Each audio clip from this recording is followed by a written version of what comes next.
Hello people, how are you? All good? In the middle of the night, the Dark Lord invokes his high command of the demonic army. The Storm Witch, Sylphie.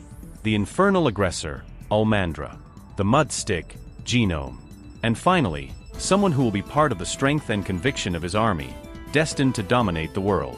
The world. The member of the High Command, a newly elected, a being invoked from other lands. The Dark Lord performs a summoning ritual, which brings a foreigner supervisor with him, called Demise Uchimura, who wonders what he is doing there. It turns out that Demise Uchimura is just an ordinary office worker.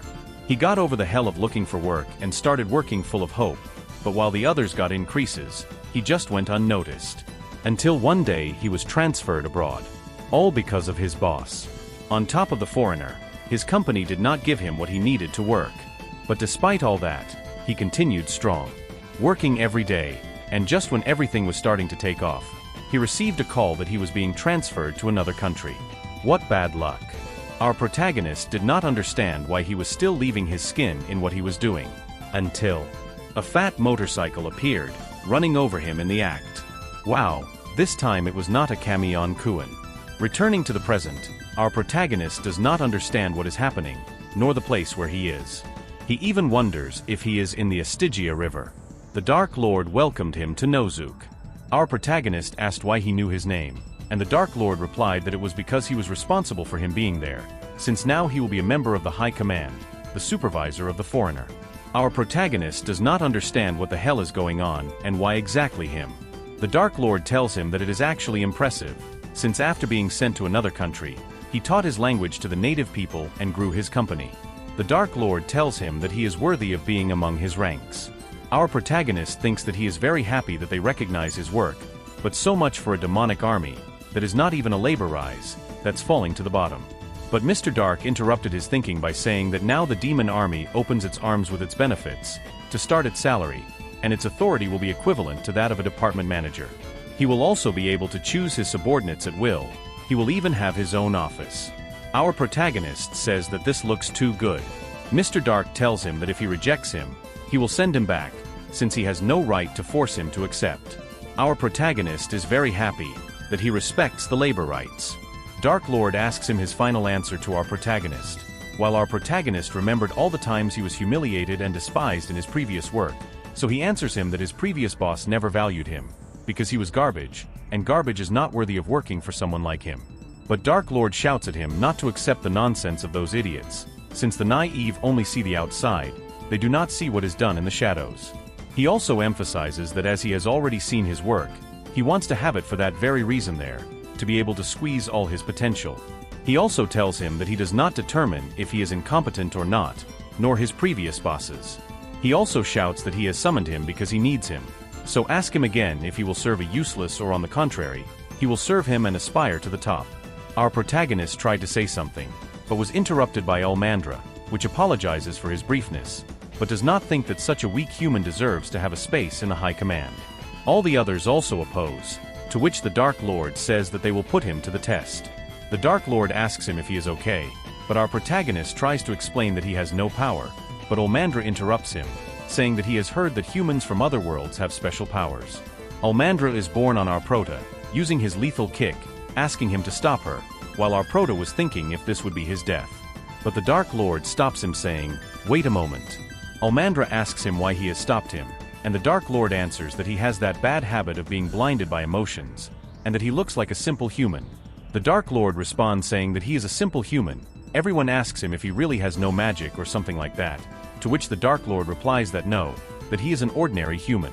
Almandra tells him that it is unacceptable that, even if it is the decision of the Dark Lord, they would eat him alive.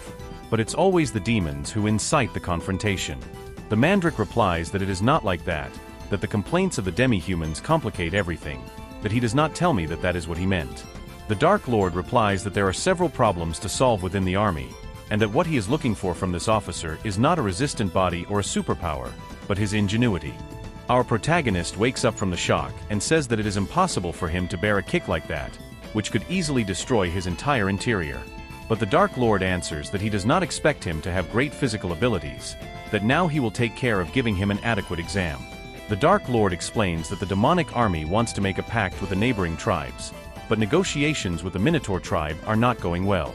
So he tells our protagonist that his exam will be to reach an agreement with the tribe of Minotaurs. Our protagonist asks himself what kind of life or death test is that. The Dark Lord says goodbye, saying that if he has more doubts, ask Ulmandra.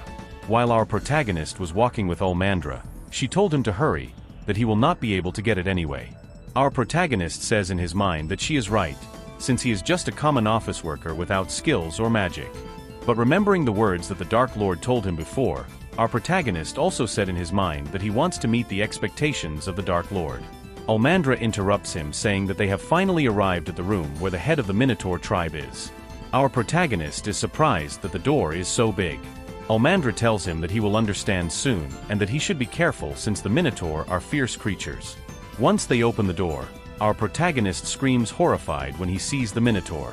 Ulmandra, seeing that our protagonist does not move, tells him that she will teach him how to do it. So he approaches the Minotaur, asking if he could listen to him for a moment. This makes our protagonist happy, until he realizes that his predecessor is very bad at negotiating.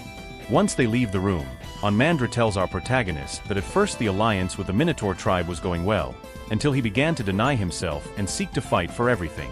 She came back several days ago to try to resolve the agreement, but the Minotaur at all times said no to everything, ending up saying that it's all the fault of the Minotaur's boss. And once said this, he tells our protagonist that it is a moment, that he leaves the rest. Our protagonist, while walking down the hall, said that if Minotaur was giant, that if really he was going to be able to talk to him.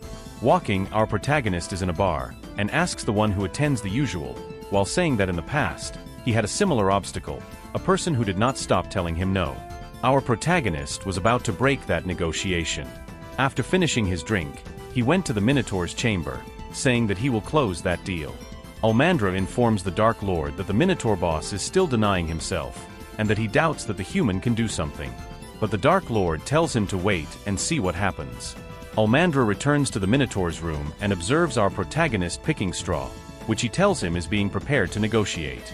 She replies that it is impossible, but our prota replies that it is not so, since nothing has started yet. Watching her, he tells her that he will make sure that this is a negotiation that reaches a good port.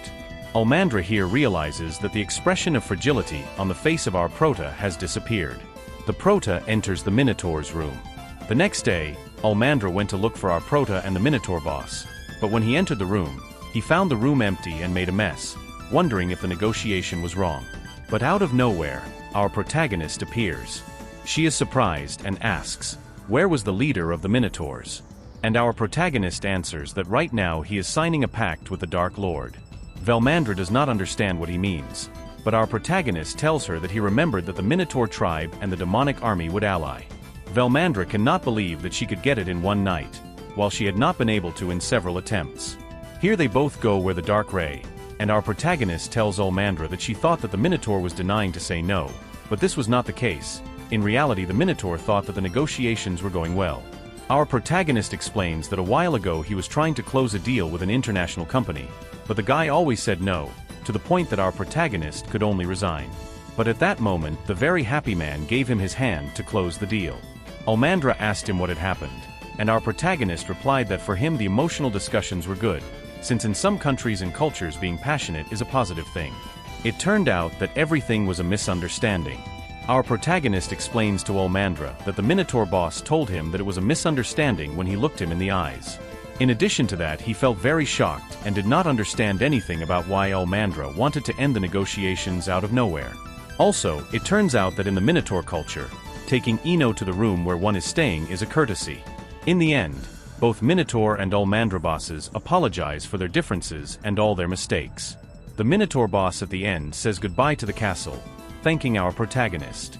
The Dark Lord appears and says that this is the ability of our protagonist, to see things differently and achieve a resolution.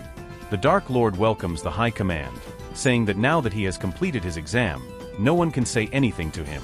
Dark Lord asks our protagonist to raise his right hand, and when our protagonist does, Dark Lord puts a golden bracelet on him, saying that it is a sign of his rank. Our protagonist is interrupted by Ulmandra, who also asks him to raise his right arm, and then to crack his bracelets, saying that this way he welcomes the new friends in his clan. In the end, they decide that everything will help each other so that the demonic army shines. What will happen with this story? We will know that in the next one. So if you want part 2, leave a comment. Bye.